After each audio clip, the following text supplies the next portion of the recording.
Good morning, early birds. Jeff, Jen, welcome. I hope you're both awesomely well. Jeff, I hope you're going well. I'm looking forward to catching up, man. Thanks for the kick up the bum about the page as well. We've now got that up and running. What's the time now? We're supposedly 3 minutes away from starting. I'd like to start on time, but I'm going to give people a little bit of time. We've got about 20 or 30 people who have registered, so it's going to be fun. What I'm going to talk today to Greg about, amongst other things, is this growth game. You know, going through the various phases, his experience. We're going to talk about mergers and acquisitions. But as usual, if there's any questions that you have bubbling around in your head or swirling or whatever your head looks like on the inside, you're more than welcome to get them ready. Sam, welcome, dude. Thank you very much for joining us. I was just mentioning we're going to kick off very, very shortly. So if there's any questions you want to know, anything you want to make sure we cover, make a note of them, write them down on a piece of paper, and then we can jump them in as and when they come. So I'm giggling because I've just seen someone's post on Facebook, a meme which has got someone's dad has some explaining to do, which has got a picture of Zoe Deschamps, Katy Perry, Emily Blunt, Katie Featherston. Yeah, hilarious. Anyway, enough about that. I'll see you in 2 shakes of a lamb's tail.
Good morning, everybody. Welcome to today's webinar. Don, dude, welcome for the, I think this is your first, so welcome.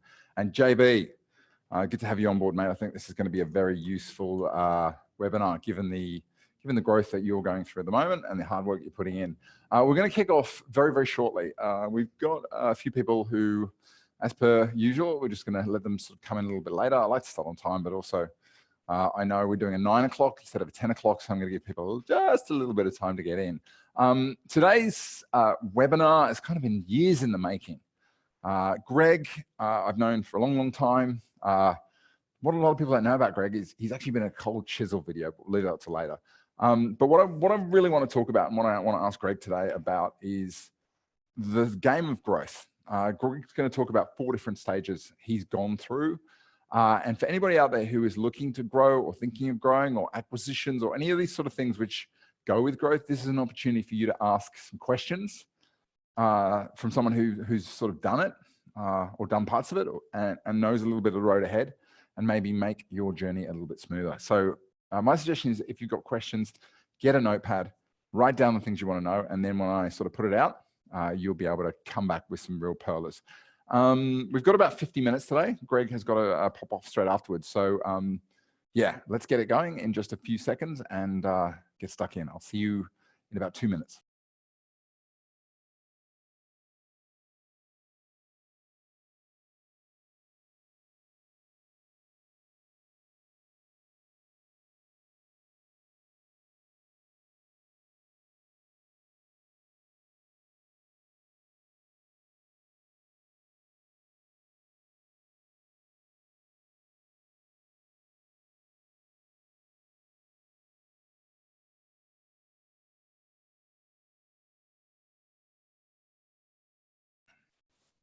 Okay, ladies, gents, boys and girls, welcome to today's webinar. We're going to kick it off because you're here, I'm here, Greg's here, and let's make it happen. Welcome, The Growth Game with Greg Cook. As I mentioned, I've known Greg for a long, long time, and I'm really excited about getting him on here to talk about different things. First, cab off the rank, I'd love you to let me know if you can see my screen, hear my dulcet tones, and everything's going well. Just pop over to the chat box and just type in, all good. Alex, welcome. All good. I can hear you, see you, all of that sort of stuff. So I know that. Sweet, says Justin. I love a sweet. Good to go. I love a G to G. Jeff, all good. Jen, beautiful. Okay, that means everything's good. One more question before we kick off. What's the main thing that's drawn you to this webinar? In other words, normally you see something about a topic or a speaker or a thing, and in the back of your head goes, I could really learn from that because I'm interested in this piece of information. So I'd love you to type in the chat box and just let me know, what's the thing that's drawn you here today? What's the thing that you'd like to hear, know, see, experience? Pop it in the chat box and then I'll know. Alex, welcome. Insights and traps on growth. I think you're in the right place, JB. Yep, there's definitely, what is it? The whole thing is business never goes the way you think it will. And yeah, just to hear the growth acquisition story, love it. Jeff, managing the growth of a business through acquisition. I'd love to take you through that. Yeah, acquisition's a big part of this. So we're going to dive into that. Alex, if you've got questions, pop it in there. Don, similarly, there's a chat box if you want to pop over there and you can ask questions as we go. And let's get this show on the road. So Greg Cook, he is the head honcho of Eureka Whittaker Macnaught.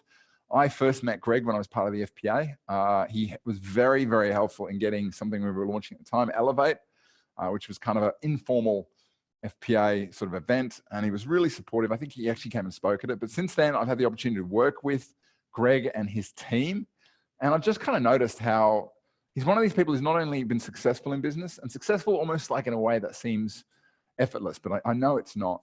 But also he's somebody who just gets the social side of it, the networking side, but more importantly, he's got a myriad of interests outside. And I'm always really interested in people who manage to combine running a successful business and still maintaining interest outside of it, because they're the people I want to learn from. So hopefully we're going to learn some great stuff today, because Greg is not only very generous with his time and very, very easy to approach and talk to, but also he's got some runs on the board. His interest in cricket. There you go. Got an analogy in. Alex said he'd like to put a bit more purpose behind my actions to acquire clients. Okay, let's jump in there. I'm going to see if we can get Greg up and running. Greg, are you there? Yeah, g'day, Stuart. How you going? G'day, mate. How you going? Can you pop your camera on for me? Yeah, no, it should be on this end. Here we go. Yep. No there worries. We go. Good. Happy morning to you, sir. No worries. Good. How's it all going where you are? Pretty good. Really hectic week. Although I was going to be overseas next week for a conference, and because of the coronavirus, that's been cancelled. So I feel like it's a blessing in disguise, because I've suddenly got a week where I can catch up on some stuff. So we were the same. We were going to take the kids to Vietnam. My youngest Nate's never been on a plane, which is kind of the second child syndrome thing. But we were planning on doing Vietnam, and we've just gone, nah, doesn't matter how cheap the fares are going. So we just put the money we would have put into Vietnam to hiring a really nice house in Avoca. And I think, put it this way, I think the Australian tourism needs the boost after the bushfires. And yeah. I probably would have went, but the whole conference was cancelled. There was a bunch of Italians going to it, so that was part of the reason. So, you know what the worst one to go with? An Italian Chinese doctors symposium. That would be the one you want to avoid right now, right? How are you doing on toilet paper? Just out of interest. Yeah, no, that's pretty weird, isn't it? There's a bit of a running joke that I don't go to supermarkets very much, which is something I probably shouldn't share. But yeah, no, human beings are really surprisingly crazy sometimes. Yeah, it just goes to show you, when people start reacting to people, weird stuff happens. Yeah, mate, I know we've got 50 minutes of your time and you got to shoot off because you've got a rather important client meeting. So thank you so much for joining us, mate. I'm really keen to get to the heart of the story, but I don't want to assume that everybody here knows you and what you do. So for those who maybe know about you or don't know anything, what do you do? Tell me about your business. Tell me about the people you help. Yeah, so Eureka Whittaker Macnaught. So I basically started the Eureka business with my father-in-law in the early 90s. I can talk about the growth phases later. Probably the biggest kick along was we took on the biggest chunk of Whittaker Macnaught when it was broken up about 7 years ago. So that was a Queensland-based business. So yep. At that time, about 60% of our revenue was from Queensland and 40% from the old sort of Eureka business in Sydney. Okay. So I went up and lived there for a couple of years as we bedded that down, because it's a really big thing for us. And yeah, we've done a couple of other acquisitions down here in Sydney. So we're sort of back to about 60% of our revenue being New South Wales. So got a team of 10 planners, including me, and a team of about 25. And we were the founding practice in Paul Barrett's AZNGA business that was launched about 5 years ago. Lovely. Yeah, a lot of I've worked with a few businesses that part of that, but it's an interesting exercise, and I hope it gets. Well, I know it is getting traction, but I think Australia needs kind of that kind of investment in advice practices. Like, I think you've just come from a session with in the US, so you know a lot about high tower in the US and whatnot. Yep. So let's take it back to the beginning. How did you get into the industry? How did it all start? Yeah. So look, late 80s. Early 90s, I worked for 5 years as a sales engineer. So I sort of had a background in electronics, believe it or not, when I left school. Wow.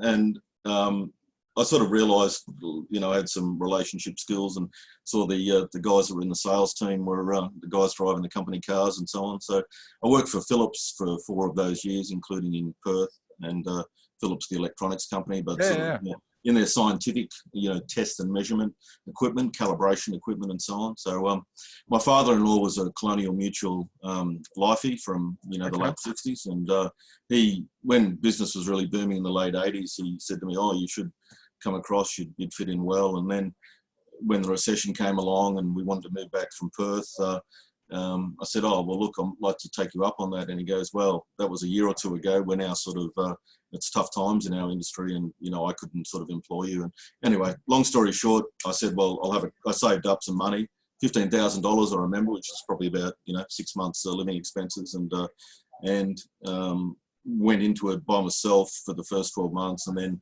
when I started to get some traction, we formed Fegan Cook Proprietary Limited, which is actually the same business that's Eureka Whittaker Macnaught these days. So that was when I was 24. So yeah. 24.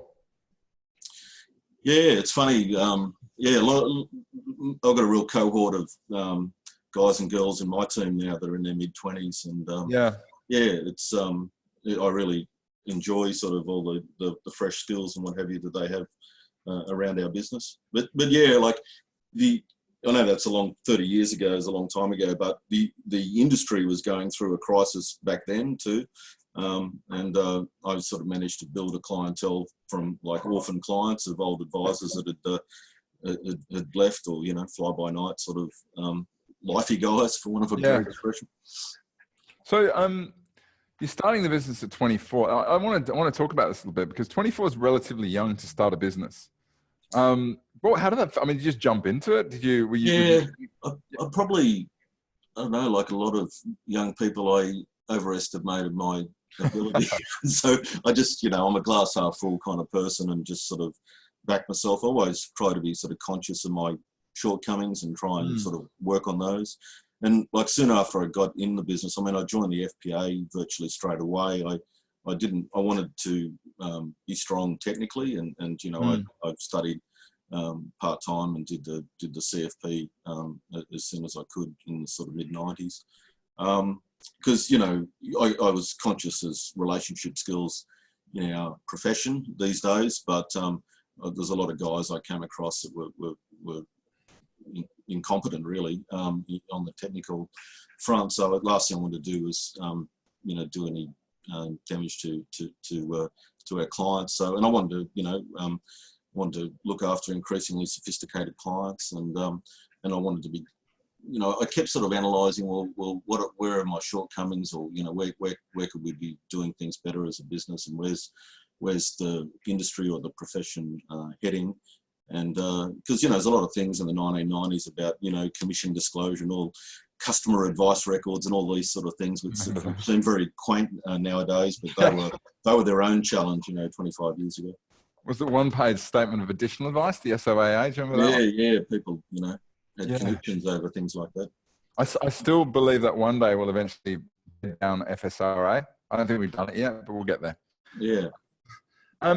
Tell me about that short. I'm interested in the analysis of the shortcoming, because that's something I find that people who achieve big things tend to constantly do. They don't pull themselves back. They don't dwell on their mistakes, but they'll look back and go, what can I get better at? Is there a process that you apply to do that? Yeah, I just try and sort of surround myself with people that have better skills in that area. I mean, I'm not the most polished public speaker, but I was really hopeless in the 90s. So I've worked over the years to try and improve those skills. And you know, and again, on the technical front, Andrew Jones is my fellow shareholder in the business these days. He joined me in 2002, and he's a CPA and came from a really strong technical background. And so, you know, we've tried to, as we've taken the business from a small business to a mid-sized business, just tried to make sure that we, I've tried to make sure that I've surrounded myself with people with complementary skills and people that I can learn from. Perfect. So a big part of what I want to talk to you today is about the phases of growth. And when we chatted, the one thing you mentioned is you can put down the transformation of your business and its various guys. It's gone through 4 phases. So Yep. I think that'd be really useful, because to understand each phase, I think, and what the challenge was, what the mistakes potentially you made, and how you overcame it would be good. So if we break it down into sort of phases. Okay, so I'll sort of start at the end, like the current renovation of our business that I'm in the middle of at the moment is Eureka Whittaker Macnaught 4.0, EWM 4.0. That's the current strategy of the business. So yeah, to answer your question, what was it 4.0? So 1.0 in my business's life is, you know, that period from 1992 through to when I bought out my father-in-law, my original business partner, in 2000, and then Andrew Jones joined me. And at the time, it was the FSRA changes, the current licensing regime in the early 2000s. So that changeover was EWM or Eureka as it was then, 2.0. The third. And then, you know, over the coming years, we had the global financial crisis, and, you know, we all sort of learned some lessons there and some changes to our businesses. 3.0 for us was the Whittaker Macnaught opportunity, which is 2013. And a lot of these things coincide with regulatory change. So there was the FOFA changes then, and that was, you know, the thing that sort of prompted the Commonwealth Bank to actually break up and sell off Whittaker Macnaught. And look, that was really a tripling of size for our business. And I guess one of the reasons, though, we got the opportunity is we had a pretty strong business and a good reputation, I think, around the Commonwealth Bank. And I developed a relationship with Noel Whittaker himself. So that was one of the reasons that opportunity came our way. And yeah, now with, you know, the post-Royal Commission and the FASIA changes and so on have prompted the 4th era of our business. And I think we've been ahead of the curve, but we've also done a lot of tuck-in acquisitions along the way. And so what tends to happen is if you're acquiring the business of a retiring advisor, then sort of by definition, it's not necessarily the how can I put it, most sort of up-to-date sort of business. So you tend to sort of acquire, you know, older trail commissions and asset-based fees and so on that you need to renovate. So it's sometimes a little bit of, you know, 3 steps forward and 1 back sort of thing. Okay, so can we jump into the first phase and then sequentially? Yeah, so makes sense to work backwards. Which would you prefer? Yeah, no, look, I mean, I suppose I covered that first phase a bit before with the intro, but I mean, the first 5 years, I was basically a life insurance guy, a Colonial Mutual that I joined. You know, it went through its changes in the mid-90s and rebranding. I'm trying to remember the guy that demutualised it. He's I noticed he passed away a couple of years ago. Anyway, I can't quite recall, but big changes there. And, you know, we were you know, when you look back on it now, we were obviously just a distribution for product. And Yeah, look, I had a young family and big mortgage, and there was a lot of tough times there. I was sort of working hard, really hard. My wife was a nurse, a couple of shifts a week, and I can remember days when we used to have what we call duty rep in here at Martin Place, where you'd sort of get all the lead opportunities. I think the AMP called it floor day or whatever, and so I can remember having all these proposals to get finalised before I went into Martin Place at 8:30 a.m. And so I remember driving to my Chatswood office at like 4 a.m., working for a couple of hours, then getting on the train, coming in the city. And you sort of got all these leads during the day, and some of them you thought, well, gee, I'm just going to go out and see this guy tonight. So you'd sort of drive out to the western suburbs at night, and then you'd sort of get home. So, and then I'd pass the keys in the driveway to my wife, who'd take the car and go on. So yeah, anyway, we've all got sort of our hard luck stories, but you sort of put in the odd day like that where and I remember there was a moment where I sort of inherited a client or an orphan client, and he really had a great business, and he had some interest in another business, and that guy I got on well with as well. It was like a really fertile patch of prospective clients, and then I landed that business and ended up doing corporate super work in that business, and I sort of remember going home one afternoon and the sun was shining and being out in the backyard and thinking, gee, I think I've got a future in financial planning. And that was probably about 5 years in. So. Love it. So I meant to ask you, and I should have asked this earlier, but I'm going to ask it now.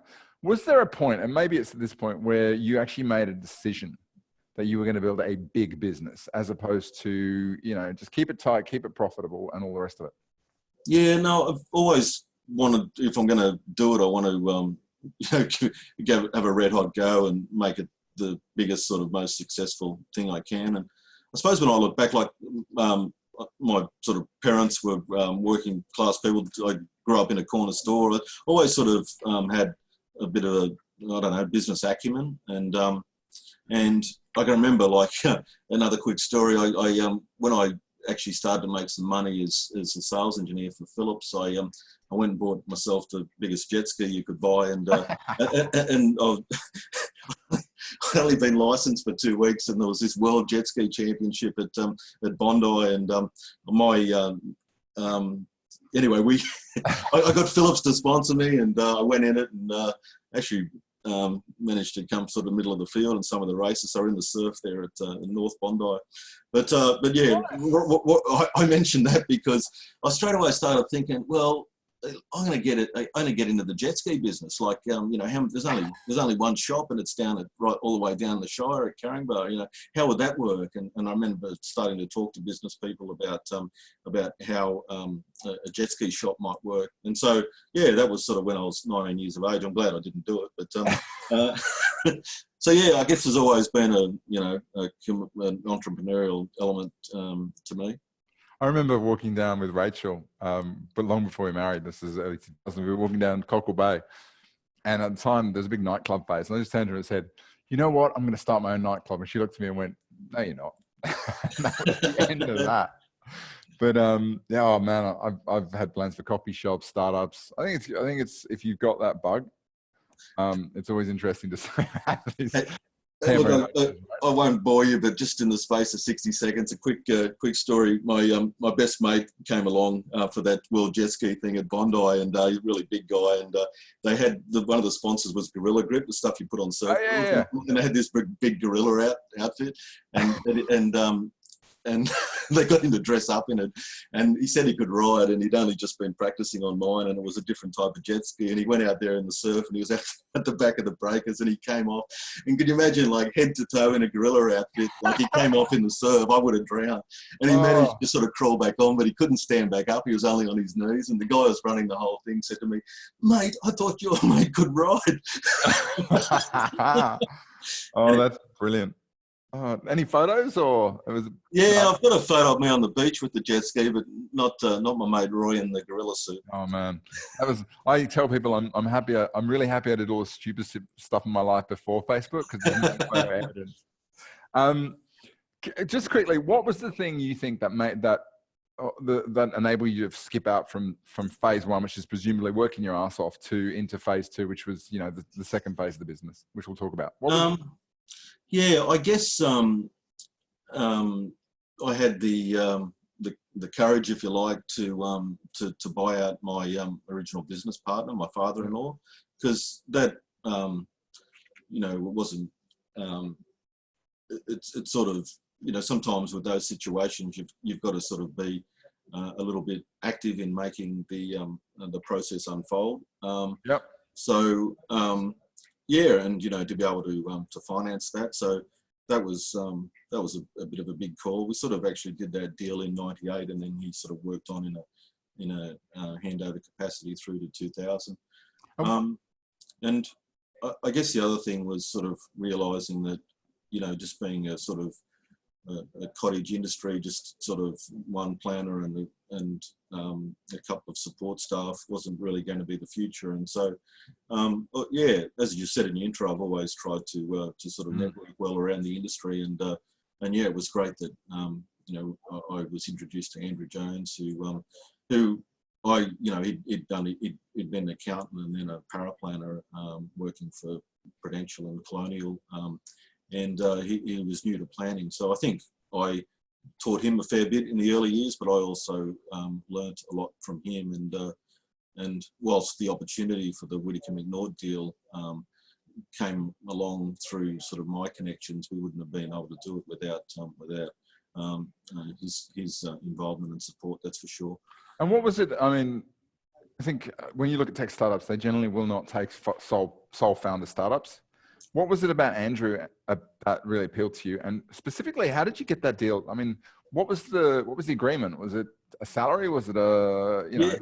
Yeah, I don't think you'd mind me saying. I mean, we did a split on revenue, and we sort of came up with something that I actually had in the early '90s with Colonial, where we sort of agreed on a base wage, but that sort of went against a commission account. Yep. But you know, in the early months, that drives into the negative sort of thing. So, but I think, you know, I was reasonably generous with sort of the opportunity for equity in the business. But Andrew, yep, you know, earned every cent of it, and he was able to, some of the big clients I'd got on board, he was able to take things to the next level. And I mean, he's gone on to be, you know, one of the best self-managed super specialists in the country. Yeah, it's good to know, because it can be sometimes hard, I find, to find that person. And then if you do find them, it's how do I, you know, particularly if you're in an early stage of the business, how do you afford to bring them on board? So that's good. Yeah, to know. no, I mean, you can't discount your luck as well. I mean, I sort of, you know, it could have been introduced to the wrong person and made a wrong decision, and sometimes you just got to go on gut feel and run with it. So I always think go on gut feel, but then do everything to just prove yourself. And if you can't do it, it's probably the right decision in the first place. Yep. Phase two, from 2000 onwards, I think you mentioned this is, so you got Andrew on board. You are now own the company. It's your beast, and you've broken through that initial phase. Tell us what phase two was all about. Yeah, look, it was just more organic growth of the business. Organic, yep. Yeah, and yeah, you know, with listed companies, for example, I was just hearing the other day about one of the absolute indicators of a healthy business is strong organic growth. I mean, ultimately, you only grow in two ways: through acquisition, and that costs money, and yes, growing organically costs money too. You've got to invest in the people and the marketing and what have you. So even in times where, at the moment, we're sort of discontinuing client relationships that aren't suitable for us, we're absolutely focused on organic growth in the business. Look, yeah, gee, casting back sort of 15 years, we were always, I suppose, trying to use technology and, you know, product platforms and so on that were proven. You know, you want to be on the leading edge, but not on the bleeding edge sort of thing, because, you know, as a small business, you can invest a lot of effort into things that don't go anywhere. Yeah. You know, we we're, as the terminology is, an aligned business. You know, Colonial have been bought by the Commonwealth Bank, and we were licensed with Financial Wisdom. So I always tried to work really harmoniously with our licensee, and and professionally too, I took on some, I guess, leadership roles. I was on the Financial Wisdom Advisor Forum for 6 years and chaired it for 2 or 3 years, and got involved more in the FPA. And I've been, for example, on the Conduct Review Commission for the last 10 or so years, which is the disciplinary body within the FPA. So, right. Yeah, I mean, I just kept, you know, through conferences and an extra study, you know, I went and did the life risk specialist subjects and the professionalism and ethics CFP1, you know, when really there was no actual regulatory need to. I just wanted to continue to update and improve my skills. Also, I sort of, you know, someone gave me the tip that, you know, if you want to market yourself and your business a bit better, you need to go out and win some awards. So I started to put effort into that, and you know, we've been runners up and won various things both personally and as a business over the last 15 years to add credibility to the business. What do you think about the way? Do you still think the award thing has changed in any way, shape, or form, or do you think it still is relevant? Yeah, no, it's. I guess most industries and professions, you know, want to recognise, you know, their successful and professional people. I was at the Barron's conference last week, so that's the weekly New York publication, and they do a 50 top advisors in Australia in partnership with the Australian newspaper, and I think that's going to be widened to 100. And part of their philosophy is, well, you know, you hear a lot about the bottom 1%. Let's give you some news and profiles about the top 1%. And you know, they acknowledge it's not a perfect science, although it's a fairly rigorous process they go through. So I've actually put that on my list of you know, a list that I'd like to be part of over the next 12 months. So. Love it. So at this phase, I'm interested in, we might not do it in the marketing, but it'd be interesting to hear about that if you get time. So your organic growth, investment in people and marketing, you're looking at select technology and solutions going, you know what, that's interesting, but I need something that's going to work today. And you're sort of working within the constraints for licensee rather than trying to buck the trend or build something. What was either, you know, the mistakes you made at this point which held you back, or what were the main things that you think you did well that enabled, outside of that enabled you to break through? Were there any key things that you want to point out to other people who may be in this space? Look, like my involvement with other advisors through peer groups and also through my role on the Financial Wisdom Advisor Forum and the FPA groups that I was in, I was always trying to learn from successful peers. So that's probably one of the things I did right. Yeah, look, we, you know, there was mistakes we made, you know, during the GFC. You know, none of our clients were massively impacted, but like everybody, we sort of we took some lessons from that period. Yeah. You know, just thinking of things from a commercial point of view, our fees were all asset based, and so like everybody was sort of working twice as hard for less revenue during that period. Yeah. But you know, we were always pretty sound in our processes and philosophy and investment approach, and so it didn't affect us unduly. I suppose you'd call my first acquisition was my original business partner Mike Feig, and then did another one during those early 2000s. And a guy by the name of Ian Evans. So sort of you learn, you know, I've probably been involved in 6 or 7 or 8 acquisitions of various sizes in my time, maybe even more than that actually. And so you know, it's good to learn some lessons in a small way rather than sort of learn big lessons in a big chunk. And I guess that put us in a position that when the opportunity came up with Whittaker Macnaught in 2013, that we knew at least a bit about what we needed to look out for, and you know, some of the challenges that would be associated with a big acquisition like that. You know, I think that rule of starting small can be applied to everything, but I reckon social media or marketing. I think my internet connection just went a bit funny. Yeah, I missed that. You said social media. I think that rule of you know, testing. There's some Valley talk a lot about this, but a lot of people, I've seen businesses that dive into social media marketing and spend $3,000 a month on a consultant, and then 3 months later, they're basically starting to learn why that hasn't worked. So I think that rule of thumb is, if you don't fully understand something, what's the way that you can do it in a small way, on the assumption that you're going to learn as you go, but you don't want to lose your pants along the way, if that makes sense. Yeah, no, exactly. Let's talk about phase 3. 3x size. Yeah, so man, this is interesting. Yeah, so I mean, this was pretty big for us. I mean, if I can, I remember when we did that deal. Every time I'd run into an advisor mate of mine, they'd say, "Can I use the expression? You've got balls doing that," because they realised that sort of it was tripling the size of our business and borrowing millions of dollars. You know, yeah, personally guaranteed.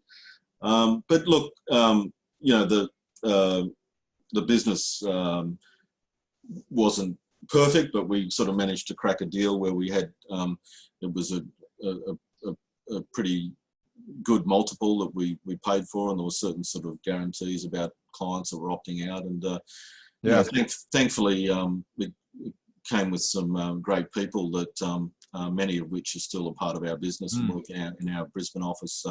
Sally Bell, who's my general manager of advice, is probably, and she's now an equity holder in the business, and you know, she's a real star, and she's effectively been working for Whittaker Macnaught for about 15 years now, most of her adult life. So to steal a bit from Jeff, I mean, you're coming into work. Obviously, it's not that sudden. You come into work the day before you've got a business that's like that. 3 months later, you've got a business that's like that. You've got staff you don't even know, or you're getting to know know them. How do you manage that? I mean, how do you basically manage that from a corporate point of view? Equally importantly, man, how do you manage that personally? Yeah, no, that was a pretty hectic time.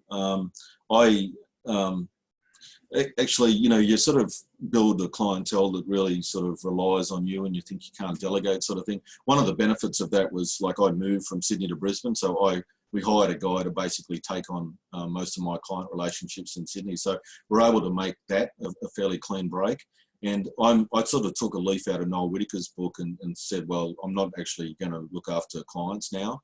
Yeah. And I can talk a little bit about how that's changed in the last year or so. But so, you know, Andrew Jones sometimes cynically says I'm the master delegator. So you know, there's a lot of skills I don't have, and the last thing I want to do is you know, play around in an area when there's, you know, somebody down the hall who's a lot better at it than me. So yeah, look, I just try and you know, delegate anything that you know, is not a good use of my time. And yeah, I mean, just talking about how much I used to joke at our peer groups that I only had one client, a particular sort of high profile client that I've got, but I actually did go through a period where really he was the only one I was looking after, because everyone had sort of been reallocated, and I was concentrating on M&A activity and also concentrating on running the business. But in the last 12 months, I've delegated more of the management of the business to Sally Bell, and I'm just starting my second guy through his professional year. So one of the things I've got a lot of reward out of over the years is sort of mentoring young people. I'm president of Linfield Cricket, and I enjoy doing it there on the cricket front, but also enjoy doing it professionally. So someone told me that apparently there's only actually 5 people around the country doing their professional year, and I've got 2 of them. Yeah. So and look, that's been a pretty heavy process, you know, because licensees were new to it. So, but I've really enjoyed that. So that's got me back in front of a lot of clients, being the supervisor for those guys, and yeah, just the current revenue changes that are going on across all our businesses. It's just made me to go back to one of my strengths, which is client work. So let's talk about this, because I think it was Karen Way who said the biggest thing that holds a lot of business owners back is that they continue to think like technicians. In other words, the thing that holds advisors back from running great businesses is they can't take the advisor hat off and put the entrepreneur hat on. But you did two things that I'm really interested in. You handed over the relationships completely. And I reckon there's a few people who'd like to even hand over 50% of their relationships, which I imagine is a combination of the approach and the people. And the second thing, you got better at delegation, which a lot of people struggle with. Would you mind talking us through each of those in turn? The first being, how did you hand over those relationships and not have the feeling like you had to constantly jump in and train up the staff, or deal with the clients either dropping off or not going down the right channels? Yeah, look, fortunately, there weren't many that dropped off. And as I say, I had the advantage of the relocation, just moving interstate for good reason. So that really helped. And so it was a fairly brutal sort of changeover, if you like. And okay. Always sort of said, though, to clients, here's my mobile. I mean, you can always talk to me as well, but it probably makes sense to take this up with your new advisor. And yeah, I mean, if you've got sort of competent people that you can trust, then trying to be the sort of center of the universe and sort of I got a big thing on alleviating key person dependency. Like some of the acquisitions I've done, there's a lot of key person dependency in the business that you're acquiring, and you sort of, if there's that much key person dependency, then what you're selling is not worth as much as what it would be if it was if it could be operated just as readily by another professional. On that, again, this is a really another key point. I don't want to sort of, but you're obviously going and buying businesses that had key person dependency because you built the skill of coming in and removing that or addressing it. What do you think are the main causes that stop more advisors from removing that dependency? What do they not do? What do they not build? What do they not develop? I don't know. In their psychology, they want to be needed, I think is one of the things. And I don't know, some of them I've seen, they just rely too heavily on the relationship part. So, it's great having a great professional relationship with your clients, but if your relationship is hinged on the fact that you enjoy having a beer with them or a cup of tea with them or whatever, but there's not a lot of actual tangible value that you're providing the client, then, handing over to somebody else can mean that in the client's mind, actually a lot of the value that they perceived is disappearing. So I think it's all part of the it's great if, I've often said, if you're seeing a heart surgeon, if he's got a nice bedside manner, but you also want him to be a good, competent at heart surgery. So, yeah, which is the thing when you talk to a doctor, they come in, they'll have a chat, but there's that point where they go, so, let's get on with it. I'm a doctor. Tell me what you need. Yeah. We did the bridge climb recently, and I wrote a blog about it, but their voyage up the bridge was great. The guy who took us, Nick, he told jokes, he pointed things out, he was full of information, he was professional. But the point is that experience was not about him. It was actually about getting to the top of the bridge. So I think your value proposition has to be, you've got to be focused on the bridge, and then whatever happens in between, the relationship piece will solidify it. It will involve the relationship, but never lose sight of the fact it's about the summit. Yeah, no, good analogy. Master delegation. So many people struggle with that. What do you do differently? I guess the first thing is recognizing, where your strengths are and where they're not. And so obviously, play to your strengths, find people to fill the gaps where you're not strong.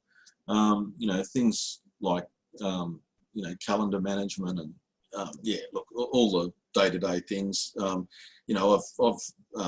I've acquired businesses where, the planner was, they'd turn around and be doing the paraplanning for themselves. It reminds me of Dennis Denuto in that scene in the castle where, he speaks into the dictaphone for for 5 minutes and then swings his chair around and starts listening to the playback and typing up. So, I don't know if you remember that scene. It's true. It's yeah. Yeah. So yeah, and as like our business has grown, obviously having people that are really fantastic at process. Sally Bell's created our using the pipe drive system, which is like a sort of version of Salesforce, if you like. So yeah,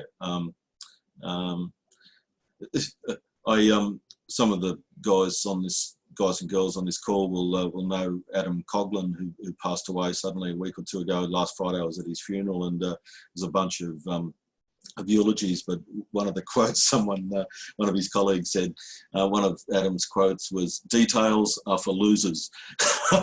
So, I mean, details, as we know, are very important, but, you know, it was his way of saying, well, you know, if we're launching this product or doing this and there's PDSs to be written or what have you, I'm going to get someone in who's much better and smarter at it than me to do it, you know. I think it's great. I've heard it articulated as, at some point in your journey as a business owner, you need to stop asking how and start asking who. Yep. I think it's the same sort of thing. It's like, just know what you need to do, but once you've got a basic idea, don't become the expert. Don't try and hone your skills. I'm very mindful of time. I do want to get you away on time, Greg, because you got a session coming up. Can we talk a little about acquisitions? Just give us wisdom from the archives about what you've learned about how to do acquisitions, how not to do them, the common mistakes and traps, and, you know, if somebody's in this current environment thinking about acquisition or scared of acquisition, what you would mentor them with. Yeah, no, well, I think with all the FASIA change going on, there's going to be a stack of opportunities. So it's a matter of pricing those opportunities right. But as we know, it's not the price, whether it's, you know, you paid maybe 15% more than you could have or whatever, is not going to be the make or break of the deal. It's having the relationship. And so, you know, you can spend thousands of dollars on due diligence, and you should do that, but a lot of very successful acquisitions, the due diligence has gone on for a decade or two because of the relationship of the individuals. Then it's a matter of like really setting expectations and being mindful that, you know, sometimes the business that you're acquiring, it's the first M&A deal that person has done, where it might be your third one or your 13th one or whatever. So, you know, but you need to be really direct about setting expectations. And in more like a practical tip is, I've found just through an email thread, the email thread of the early stages of the discussions and acquisition is actually more important than the big legal document that comes out at the end, because when something crops up and someone says, well, you know, I didn't know, you know, this was going to happen 6 months in, or, you know, well, are we going to close down the office the first year or the second year, or whatever the detail is.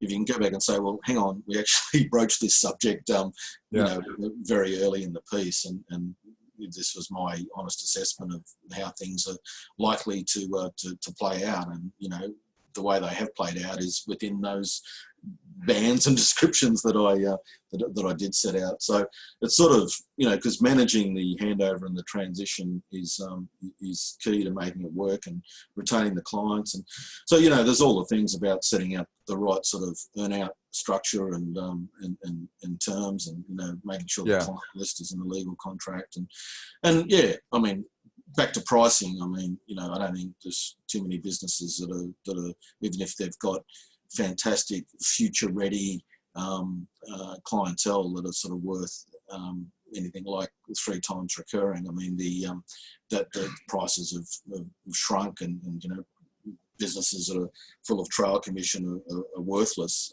now, in my view. The risk, you know, it's of taking sort of those sort of clients on and then closing off those relationships or converting them is a very expensive thing in itself. So you're actually, you know, even if you acquired clients like that, or policy or account holders like that for free, you're still actually taking on a liability. And, you know, there's risk businesses are still worth a good multiple. You know, you need to break up and segment the clientele into age brackets and size and so on. And actually, if you are using multiple of recurring revenue, to use a different multiple based on all the all the different segments.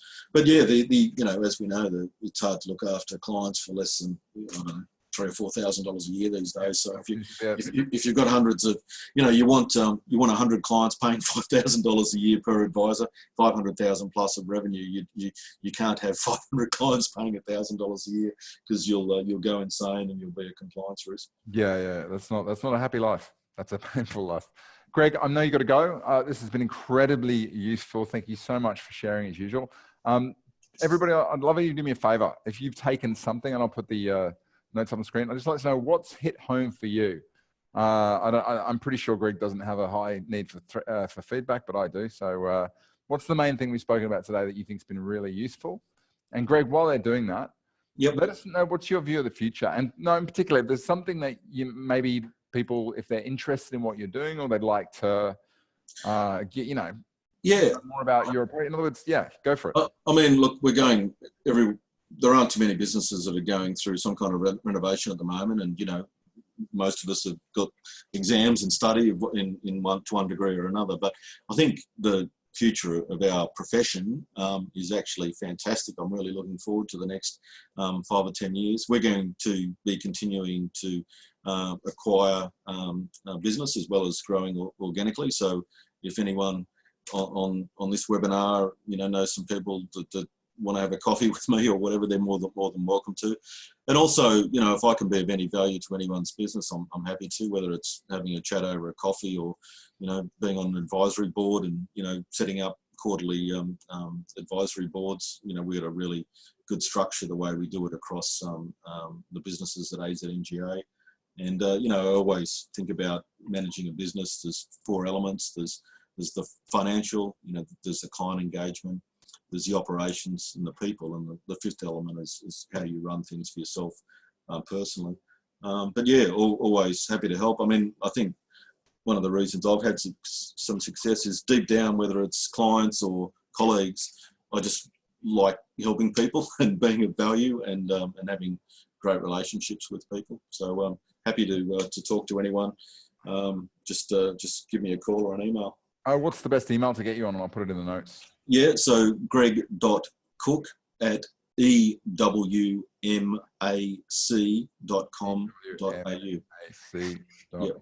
EWMAC. Sounds like it. Yeah. Perfect. So, Greg, thank you very much. I'll give you the feedback coming through.